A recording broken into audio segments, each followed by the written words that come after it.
Hi hello. അപ്പോൾ നമ്മൾ ഇന്നുള്ളത് മലപ്പുറം ജില്ലയിൽ നിലമ്പൂർ താലൂക്കിൽ അമരമല പഞ്ചായത്തിൽ കവളമുക്കട്ട എന്ന് പറഞ്ഞ സ്ഥലത്താണ് കേട്ടോ. അപ്പോൾ അതാ ഇവിടെ 45 സെന്റ് സ്ഥലത്ത് 1300 സ്ക്വയർ ഫീറ്റിലുള്ള ഒരു അടിപൊളി വീടുണ്ട് കേട്ടോ. അപ്പോൾ നമുക്ക് ഇതൊക്കെ ഒന്ന് കണ്ടോക്കാം വരി. അപ്പോൾ ഇതാണ് വീടിൻ്റെ ഹാള് എന്ന് പറയുന്നത്. അത്യാവശ്യം സൗകര്യമുള്ള ഹാള് തന്നെയാണ്. ഇനി റൂമിലേക്ക് പോകാം. റൂമിലേക്ക് പോകുമ്പോൾ നമ്മുടെ ഹാളിൻ്റെ ഒരു സൈഡിൽ ടോയ്ലറ്റ് ഉണ്ട്. റൂം AC ഒക്കെ ഉള്ള റൂം തന്നെയാണ്.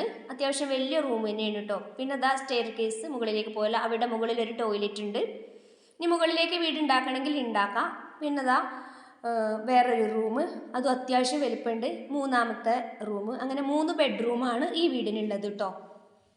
പിന്നെ നമുക്ക് ഡ്രസ്സൊക്കെ വെക്കാനുള്ള അലമാരൊക്കെ അതിലുണ്ട്. പിന്നെ നമ്മൾ കിച്ചണിലേക്ക് വരികയാണ്. കിച്ചണിലേക്ക് വന്നാൽ നല്ല അടിപൊളി കിച്ചൺ തന്നെയാണ്. എല്ലാ പണിയും തീർന്നിട്ടുണ്ട്. വിറകടുപ്പുണ്ട്, ഗ്യാസ് അടുപ്പ് വെക്കാൻ സൗകര്യം, സിങ്ക് കാര്യങ്ങൾ വിതന എല്ലാം ഉണ്ട് കേട്ടോ. പുറത്തേക്കുള്ള വാതിൽ, പിന്നെ ഡൈനിങ് ടേബിൾ ഇടാൻ, നമുക്ക് ഊണ് കഴിക്കാൻ ഭക്ഷണം കഴിക്കാൻ സെപ്പറേറ്റ് ഒരു റൂം തന്നെ അടുക്കളേൻ്റെ അടുത്തുണ്ട് കേട്ടോ, കിച്ചണിൻ്റെ അടുത്തുണ്ട്. പിന്നെ നമ്മൾ ഹാളിലേക്ക് വന്നു. അപ്പോൾ ഇതിൻ്റെ കോൺടാക്റ്റ് നമ്പർ ഞാൻ താഴെ കൊടുക്കുന്നുണ്ട്. നിങ്ങൾക്ക് വിശദ വിവരങ്ങൾ അറിയണമെങ്കിൽ കോൺടാക്റ്റ് ചെയ്യുക. ഇത് സിറ്റ് ഔട്ടാണ്. അപ്പോൾ വീഡിയോ ഇത്രയേ ഉള്ളൂ. എല്ലാവരും വീഡിയോ ഒന്ന് ഷെയർ ചെയ്യുക. ടാറ്റാ.